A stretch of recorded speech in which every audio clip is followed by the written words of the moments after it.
She faced the hospital alone. Blood drips, not fast, not slow, just steady, one dark bead at a time, sliding down the inside of Adaeze Kwon's arm into a bag marked with her own name. She sits alone on a cold vinyl bench in the corridor of Eastern Private Hospital, and 15 meters away, under lights so bright they erase every shadow, a man she married 5 years ago is laughing. Now stay with me, because what happens next will make you rethink every powerful man you've ever admired. Kwon Seon-jae stands in a tailored black suit, a newborn cradled against his chest like something he has waited his whole life to hold. Beside him, in a red gown the color of the blood currently leaving his wife's body, Nam Aryumi glows under the congratulations of hospital staff who assume, because why wouldn't they, that this is a family, a real one, a happy one.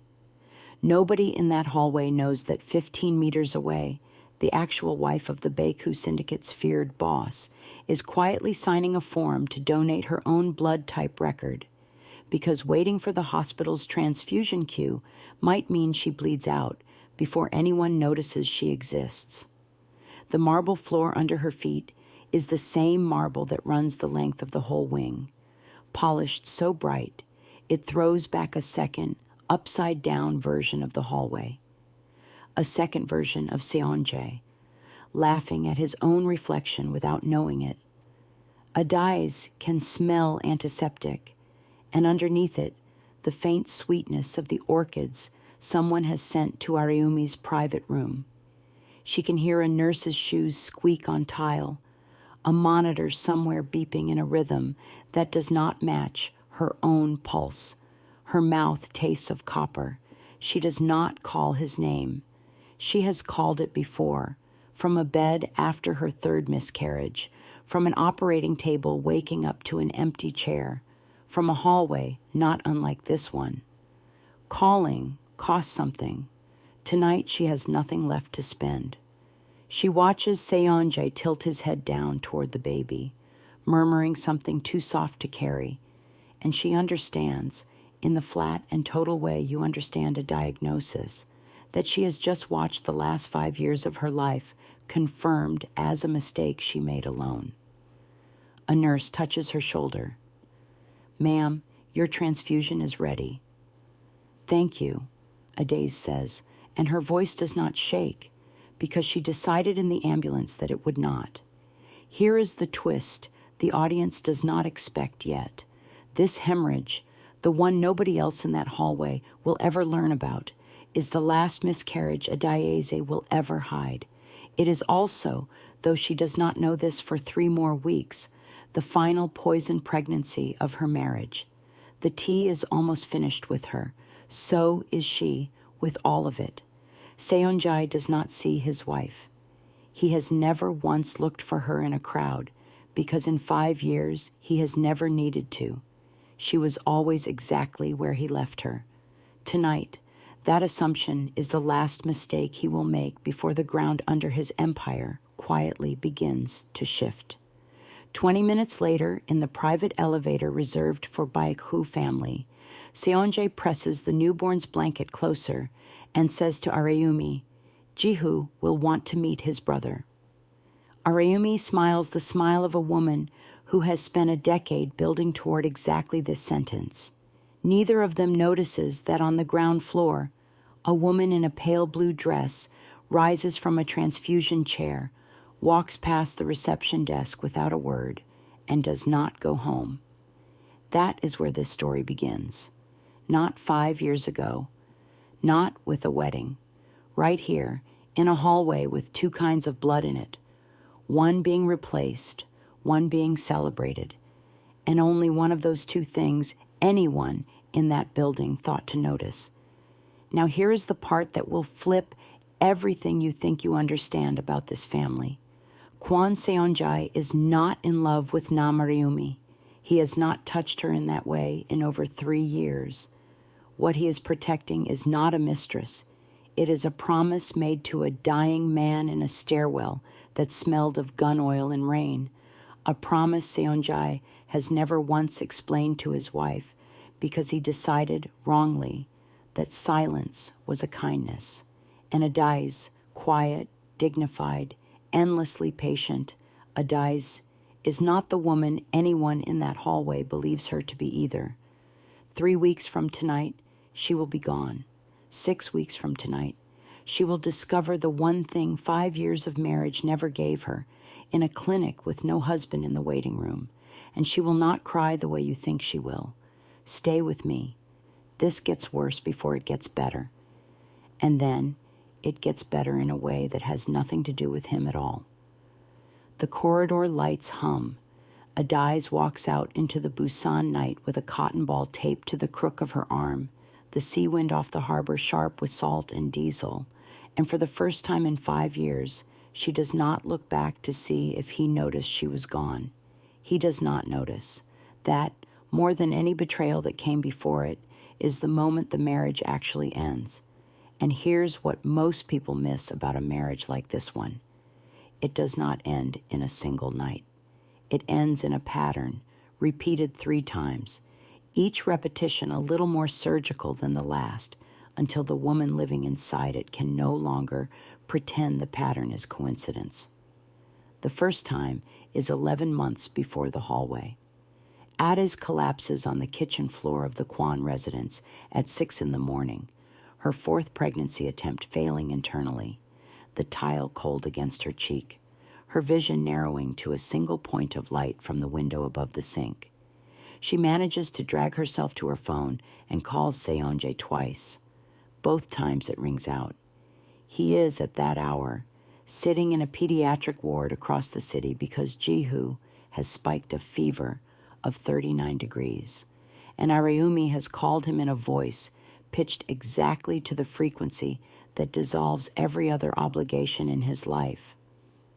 Okay, he, the housekeeper who has been quietly destabilizing Adaeze's body for months without her knowledge, is the one who finds her on the floor and drives her in her own small car to the emergency room. A small bitter irony that Adaeze will not understand until much later. She wakes up hours later with a transfusion line taped into her arm and a nurse changing her bag, and no husband in the room, and no husband arriving for another 6 hours, by which point the crisis has already passed, and there is nothing left for him to be present for. The second time comes 4 months after that. Adaeze undergoes a scheduled surgery to remove scar tissue from her uterus. Her last real chance, the surgeon tells her gently, at carrying safely again. Seonjae promises the night before, sitting on the edge of their bed, that he will be in the waiting room when she wakes. I will be there before you open your eyes, he tells her, and she believes him, because in 5 years, he has never once broken a direct promise made to her face. He misses the entire procedure because Areumi calls, sobbing, that Jihu has been in a car incident, a claim later revealed in the courtroom testimony that closes this story to have been staged, the incident nothing more than a fender bender at walking speed, engineered specifically to pull Seonjae away from a hospital where his wife needed him more. Adaeze wakes from anesthesia to an empty chair and a nurse's pitying eyes, the kind of pity that does not need words attached to it, and something in her quietly, permanently recalibrates that day, though she will not admit it to herself for another 7 months. Now pay attention to this detail, because it is the exact hinge this entire story turns on. Both times, Seonjae's absence looks from the outside like devotion to a child in crisis. Both times, Adaeze forgives him because a good wife, she has been taught, endures. What nobody in this story, not Seonjae, not the audience, not even Adaeze herself until much later, understands yet is that both crises were manufactured with surgical precision by a woman who needed Seonjae's total, undivided loyalty, locked to a child in order to survive in a world with no protection for women who love dangerous men and cannot produce an heir of their own. Rewind further now, 5 years, to a boardroom smelling of green tea and printer toner, where a shipping heiress with Nigerian blood and a Korean name on her adoption papers is introduced to a syndicate boss as a business necessity. Adaeze's adoptive family runs freight through 3 West African ports and one very useful relationship with Busan customs officials. Kwon Seonjae, 34 and already feared, needs that relationship the way a shark needs open water. The marriage is proposed the way a merger is proposed, with paperwork before affection. What nobody accounts for is that Seonjae, alone with her for the first time in a tea house that closed its doors just for them, asks Adaeze what her name means before he asks anything about shipping tonnage. It means the princess is the last born, she tells him, in the careful English they share, because his is stronger than her Korean, hers stronger than his English, and somewhere in the middle they build a private language neither of their worlds can enter. My grandmother used to say, a name is a debt you spend your whole life repaying. Seonjae, a man who has never once repaid a debt without collecting interest, says nothing for a long moment. Steam rises off the tea between them, and somewhere behind a paper screen, a kettle ticks as it cools. Then, I would like to know what that debt looks like, paid in full. He means it as romance. It becomes something closer to prophecy. For 2 years, the debt is measured in miscarriages, 3 of them, each one taking a little more color out of Adaeze's face, a little more certainty out of the doctor's voices. Unexplained recurrent pregnancy loss, they call it, a phrase Adaeze repeats to herself at night, like a curse she is trying to wear down through repetition. Through all 3 losses, Seonjae sits beside her hospital bed in silence that she reads, correctly at the time, as devotion. He holds her hand until his own goes numb. He tells no one at the syndicate that the terrifying Baku boss cried once, alone, in a hospital stairwell, after the second loss, his forehead against cold cinder block. The sound of his own breathing the only thing he allows himself. What Adaeze does not know is that her housekeeper, a woman named Oki, who has worked for the Kwon household for 6 years and owes a gambling debt to a man connected to Namariumi, has been quietly folding a bitter, slow-acting herbal compound into the daily pu'er tea Adaeze drinks every morning at 9, exactly the way her grandmother taught her, because ritual was one of the only things she carried whole out of an orphanage in Lagos. Every morning, the same small clay pot, the same 3-minute steep, the same particular way she cups it with both hands before the first sip, a gesture that has survived every ocean she has crossed. The compound does not announce itself. It does not kill.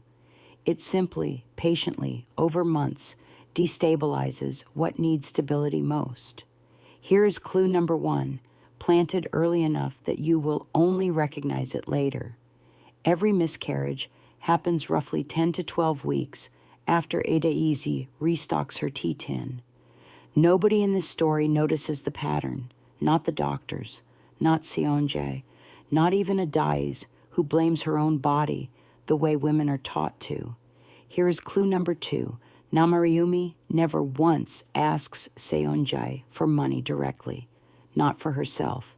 Every request routes through Jihu, a school fee, a hospital visit, a birthday gift that happens to be a down payment on an apartment. A mistress asking for herself is vulnerable to being discarded. A mother asking for her child is asking for something a man like Seonjae has been engineered by grief he has never named aloud to never refuse. The truth beneath Seonjae's devotion is this. 3 years before Adaeze ever wears a Kwon ring, Seonjae's younger brother, Kwon Taejin, bleeds out in his arms in an alley behind a rival syndicate's karaoke front, having taken 2 bullets meant for Seonjae. Rain is coming down in sheets that night. washing pink into the gutters, and somewhere above them, a neon sign flickers the name of a bar that will be shuttered by morning. In the space between his brother's last breath and the sirens, Taejin says one sentence that reorganizes the rest of Seonjae's life. The boy is mine. Areumi knows. Nobody else can. Protect him, or they will kill him for my blood. Seonjae has spent every year since keeping a promise to a dead man at the cost of a truth owed to a living wife. Jihu is not his son. Jihu is his nephew, the last living piece of a brother he could not save. And if the rival syndicate, the same one that put 2 bullets in Taejin, ever learns whose blood actually runs in that child, they will finish what they started in that alley. Areumi has let the whole world, including Adaeze, believe the boy is Seonjae's illegitimate son, because a scandal is survivable. A vendetta against a bloodline is not. In the early years, before the losses started, there are good mornings too. Mornings worth remembering precisely because of what comes after them. Seonjae, learning to eat jollof rice with his hands the way Adaeze's adoptive mother taught her, laughing at his own clumsiness in a kitchen that still then felt like theirs. Adaeze learning the specific bow owed to Seonjae's grandmother, practicing the angle in a hallway mirror until he told her gently that she had already gotten it right the first time and simply hadn't trusted herself. These are not throwaway details.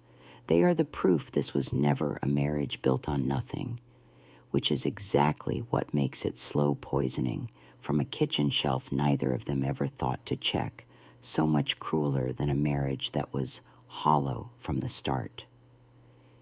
2 Korean details worth sitting with here: the tea ceremony ritual Adaeze inherited and quietly corrupted without her knowledge, and the concept of Han, a specific culturally loaded Korean grief that sits in the body for generations, which is, in its own way, exactly what Seonjae is carrying for a brother he could not save.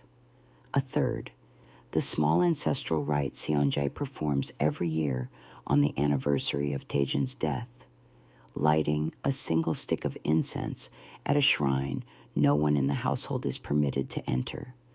A ritual Adaeze has always respected as private grief and never once been invited to share.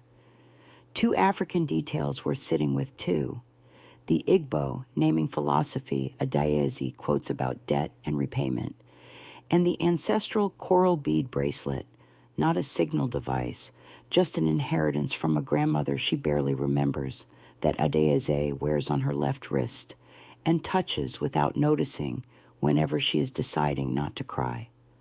A third, the proverb her grandmother left her in a language she has almost forgotten how to speak, that a river which forgets its source will dry up chasing the sea, which Adaeze repeats to herself in the months ahead like a compass.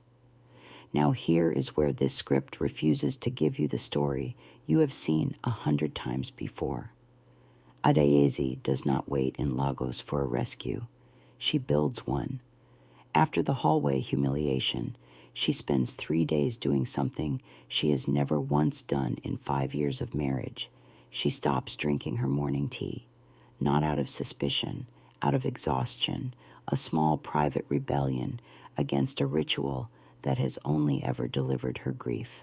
On day 4, for the first time in longer than she can remember, she does not feel the familiar cramping pull low in her abdomen that she has learned, wrongly, to associate with her own broken body. She notices she is, after all, a woman who thinks 3 moves ahead. It is the only skill the orphanage ever let her keep. Instead of confronting anyone, she does something colder and more useful.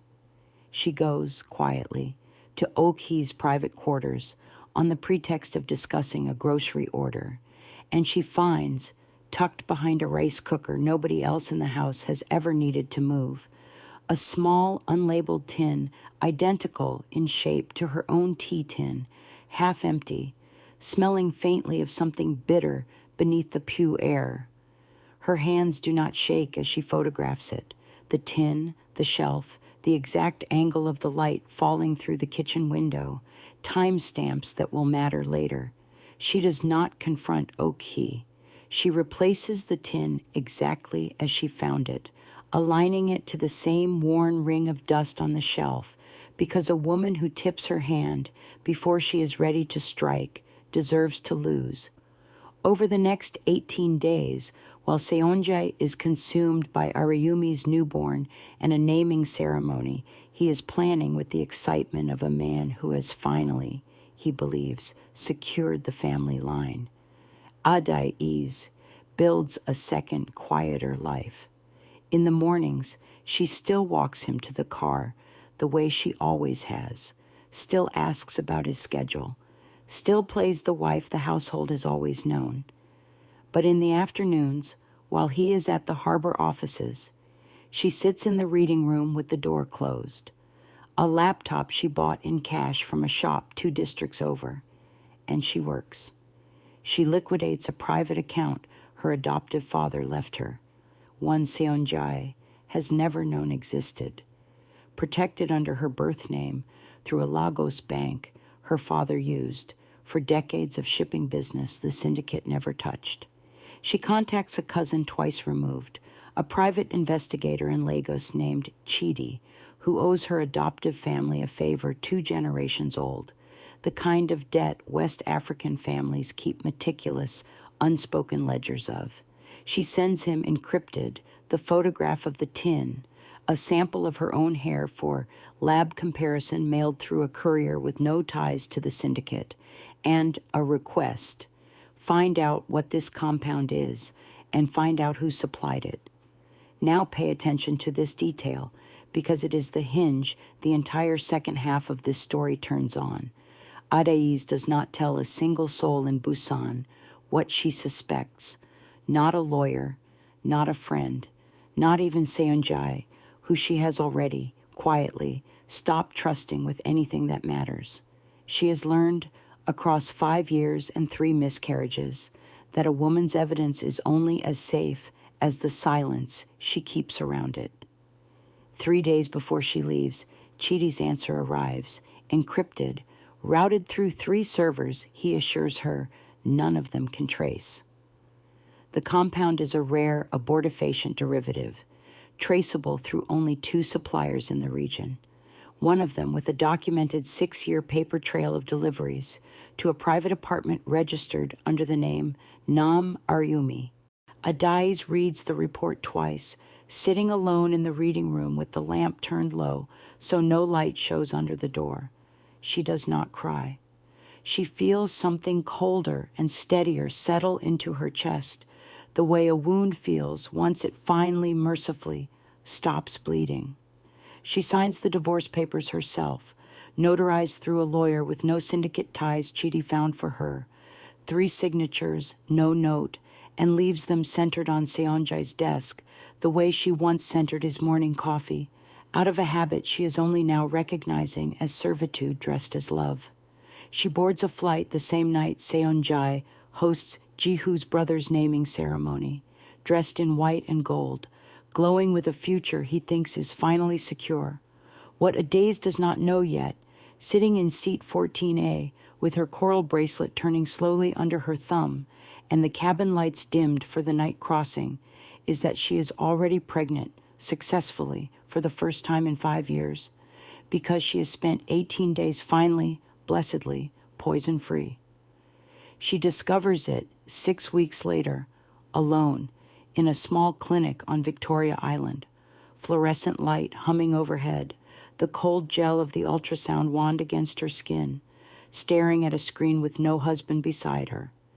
The exact thing she has wanted for 5 years, arriving the precise moment she chose to walk away from the man who could have given her 100 more like it, and never once told her the truth that would have let her choose sooner. She laughs. It surprises the technician. It is not a happy sound, not exactly. It is the sound of a woman finally understanding the shape of her own life. Drop a comment right now and tell me, would you have gotten on that plane not knowing? Chidi meets her 3 days later at a buka near Lekki Phase 1. Plastic chairs, the smell of grilled tilapia, and pepper soup thick in the air, a generator somewhere behind the building coughing to life against the evening's power cut. He is older than she remembers from childhood visits, silver threading through his beard now. And he studies her across the table, the way a man studies a ledger he is not yet sure balances. You understand what you are asking me to help you build, he says, not quite a question. This is not a divorce. This is a case against a syndicate's inner circle, built from Nigerian soil by a Nigerian lawyer, using evidence a Nigerian housekeeper's tin gave you. If it fails, they will not send flowers. It will not fail, Adaeze says, and there is nothing performative in the way she says it. I have spent 5 years being underestimated in that house. I do not intend to spend the next 5 being underestimated in this one. Chidi laughs, a short surprise sound, and slides a folder across the table.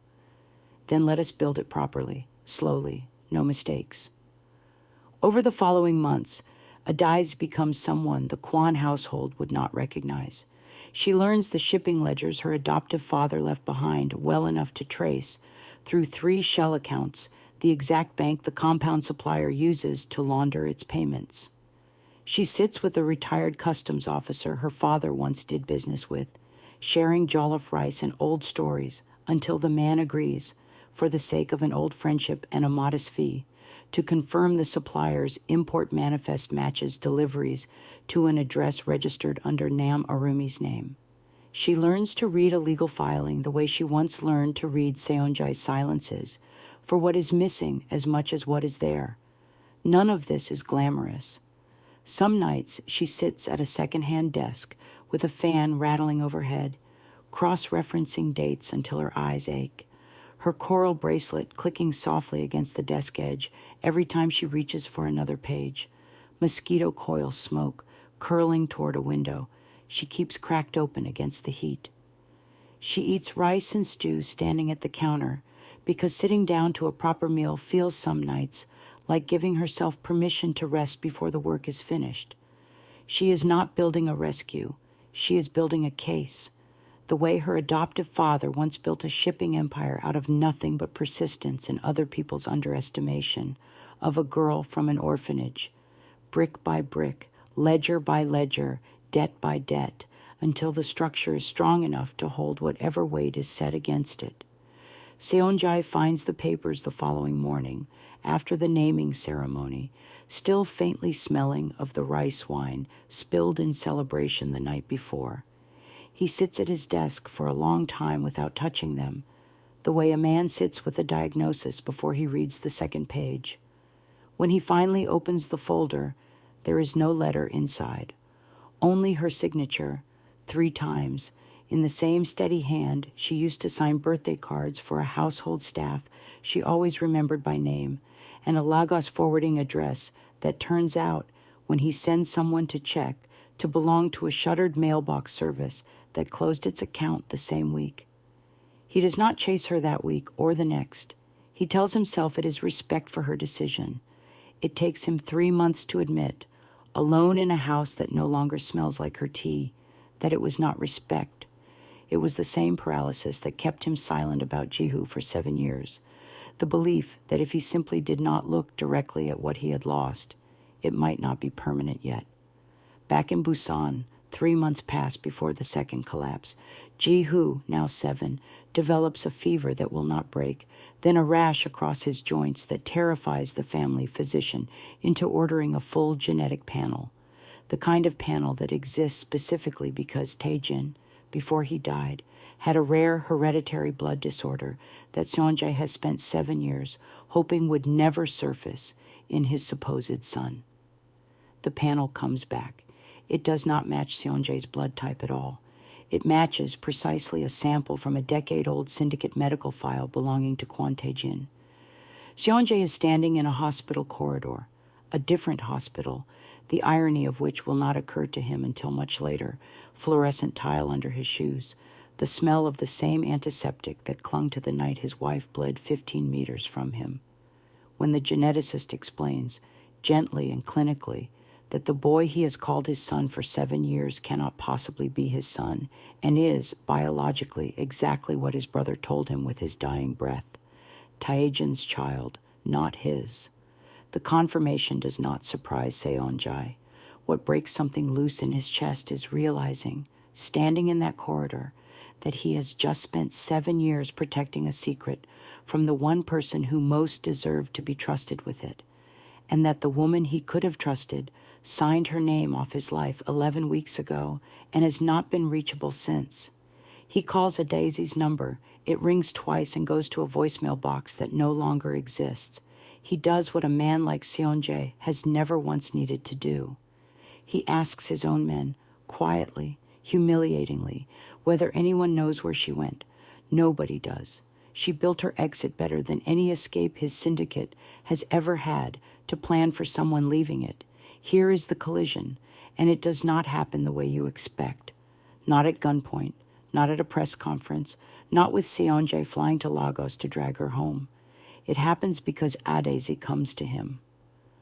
4 months after boarding that flight, visibly pregnant, dressed in deep indigo Adir cloth she had made specifically for this, the fabric stiff and new against her skin, Adaeze walks into a Busan courtroom where Nam Aryumi is being quietly, methodically dismantled, not by Seonjae's men, not by violence, but by a civil fraud and endangerment suit Adaeze's Lagos lawyer has spent 4 months building from Chidi's evidence, filed the moment Adaeze's own residency status was secure enough that the syndicate could not touch her.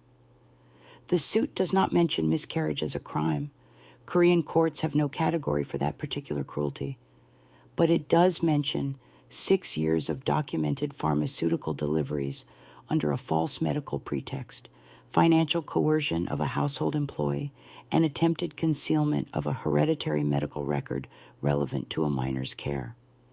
It is, in short, everything Aryumi built her decade-long plan to survive on, turned into the exact kind of paper trail a syndicate cannot make disappear without drawing more attention than it can survive. The gallery murmurs when Adaeze enters. Whispers ripple down the wooden benches. The missing wife, the pregnant wife, the wife nobody in Busan's underworld has seen in 4 months, and she does not flinch under any of it.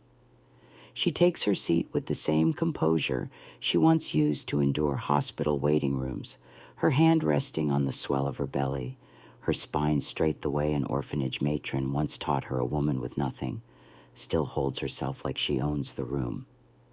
Seonjae sits 3 rows back, in a suit with no bodyguards, because Adaeze's lawyer specifically requested he attend unarmed and unaccompanied, a condition he agrees to without argument, which is itself the first vulnerable, status-costing act he performs in this story. The feared head of the Baiku syndicate, sitting quietly in a public courtroom, stripped of the one thing that has always protected him, the assumption that consequences do not apply to him. Aryumi's lawyer tries twice to have the housekeeper's testimony ruled inadmissible, and twice the judge overrules him because Ok offered immunity from the gambling debt prosecution in exchange for full cooperation, an arrangement Adaeze's lawyer negotiated with the same patience Adaeze once reserved for a husband who never came home, has already given a signed statement describing, in specific, damning detail, 6 years of instructions received from Aryumi's assistant, cash payments in sealed envelopes, and the precise mourning ritual she was told to corrupt. At one point, Aryumi turns in her seat and looks directly at Adaeze for the first time since the hallway. You think you understand what it costs to survive in that world with nothing behind your name, she says, low enough that only the front rows catch it. You had a syndicate's ring on your finger, and you still could not see what was happening in your own kitchen. I saw everything, Adaeze answers, and her voice does not rise, because she decided a long time ago that she would never again let this woman see her raise it. I simply stopped waiting for someone else to act on what I saw. Somewhere behind her, she hears the faint rustle of the gallery shifting forward in their seats, and she does not need to turn around to know that for the first time in 5 years, she is the one everyone in the room is watching, and it is not because she is bleeding. Arayumi, cornered by evidence she cannot spin, does what desperate people do. She stands, her chair scraping loud against the floor, and announces, loudly enough for the gallery and the 2 reporters, Adaeze's lawyer, quietly informed that Jihu is not Seonjae's son at all, that she used his devotion to secure a decade of protection for a child whose real father died protecting Seonjae, expecting the public confession to humiliate Seonjae into silence the way it always has before. It does the opposite. Seonjae rises, and in front of a courtroom, in front of the 2 reporters, in front of his wife carrying a child he has not yet been told about, he says the truth out loud for the first time in 7 years, that Jihu is his nephew, his brother's son, that he made a promise in an alley to protect a boy who would be killed if a rival syndicate ever learned his bloodline, and that he kept that promise so completely he let it cost him the one person who deserved better than his silence. I told myself silence was protection, he says, his voice carrying flat and even through a courtroom gone still. It was cowardice wearing armor. I owed my brother a promise. I owed my wife the truth. I told myself I could not give both. I was wrong, and I have known I was wrong since the night I held a child that was not mine 15 meters from a woman who was carrying one that was. It is not a redemption. Adaeze does not run to him. She watches him say it, her hand still on her belly, and what she feels is not forgiveness arriving. It is simply relief that the truth finally exists in the room. 7 years, and 1 divorce too late to have saved anything, but not too late to mean something. Arayumi is remanded for the fraud charges within the week, her decade of careful architecture collapsing into a case file with her name on it. Custody of Jihu is quietly transferred, through syndicate elders now aware of his true lineage, to a protection arrangement befitting the son of a man who died a hero within their own code. A resolution that cost Seonjae the last of his illusions about the family he built, but gives Jihu, finally, a life built on truth instead of leverage. The boy will grow up knowing his father's name and his father's sacrifice, which is more than the lie ever offered him. On the day the elders formally acknowledge his lineage, an old syndicate tradition Seonjae has not witnessed since his brother's own coming-of-age rite, Jihu asks only one question, small and direct in the way children's questions always are. Whether it means his uncle still wants him around, now that the truth is out. Seonjae, for once, does not need 7 years to find the answer. It means I finally get to want you around for the right reason, he tells him, and means it more than he has meant anything he has said aloud in a decade. Seonjae does not chase Adaeze onto a plane. He does not show up in Lagos with flowers and a syndicate escort because he understands, watching her walk out of that courthouse without a backward glance, that the version of himself who thought grand gestures could repay 7 years of silence is exactly the man she left. Instead, he does the one thing that costs him more than any confession. He steps down as head of the Baku syndicate. The ceremony is stripped of all its usual pageantry. No karaoke hall filled with lieutenants, no ceremonial blade passed under red silk. He does it in a small back room above the harbor offices, in front of 6 elders and his own reflection in a window overlooking the water, and when the elder cousin taking his place asks him quietly, "Why now?" Seonjae answers with the only honest sentence he has left. Because I built a throne to protect a promise, and it cost me the one person who never asked me to be a king. I would rather be nothing to Busan and something to my family, if either of them will still have me. He disappears from the underworld entirely within the month, not to win Adaeze back, because he has learned, finally, that nothing he does now can be transactional without repeating the exact mistake that lost her, but because he understands that the throne itself was part of what he was protecting instead of her. And a man cannot lay down half a life and call it change. 2 months later, he arrives in Lagos with no title, no bodyguards, no syndicate behind his name. Just a man in an ordinary rented car, the humidity thick against his collar, holding an envelope Adaeze left, weeks earlier, on purpose, in the one place she knew a man who once ran an empire would eventually think to look, with her old lawyer, to be delivered only if he ever came looking as himself and not as a boss. Inside is an ultrasound photograph, and on the back, in her handwriting, a single line in the language her grandmother left her. A river which forgets its source will dry up chasing the sea. He stands outside a small apartment on a quiet street for a long time before he knocks, long enough that a woman selling roasted plantain from a cart across the road watches him with open curiosity. When the door finally opens, it is not Adaeze. A neighbor tells him, not unkindly, that the woman who lived there moved out weeks ago, closer to the water, and does not offer an address, because Adaeze asked her not to give one to anyone who did not already know where to look with his heart instead of his money. He is one step behind her. This script will not tell you whether he ever finds the house with the peeling blue paint, whether he ever earns the address instead of buying it, whether the child inside her ever grows up knowing a father's face, because that is not the ending this story is interested in giving you. The ending it gives you is this.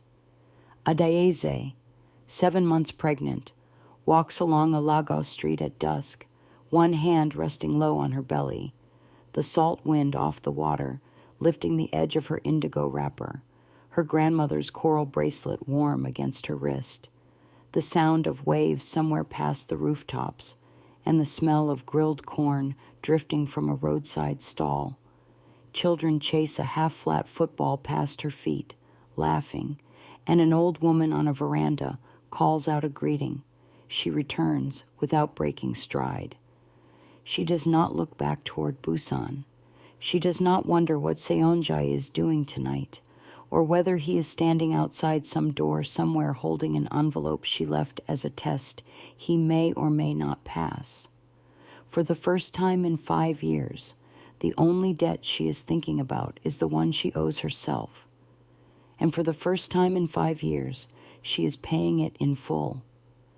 She disappeared from his life forever, on her own terms, carrying the one thing that marriage never gave her while she stayed, the truth and a future entirely her own. Now, here's what most people miss about a story like this one, and it is the last thing I will leave you with. The twist was never Jihu's bloodline, and it was never the poison tea. The twist is that the woman everyone in that hallway looked past, bleeding, alone, invisible, was the only person in the entire story who was ever actually paying attention. If this story moved you, you already know what to do. Subscribe, and I will see you in the next one.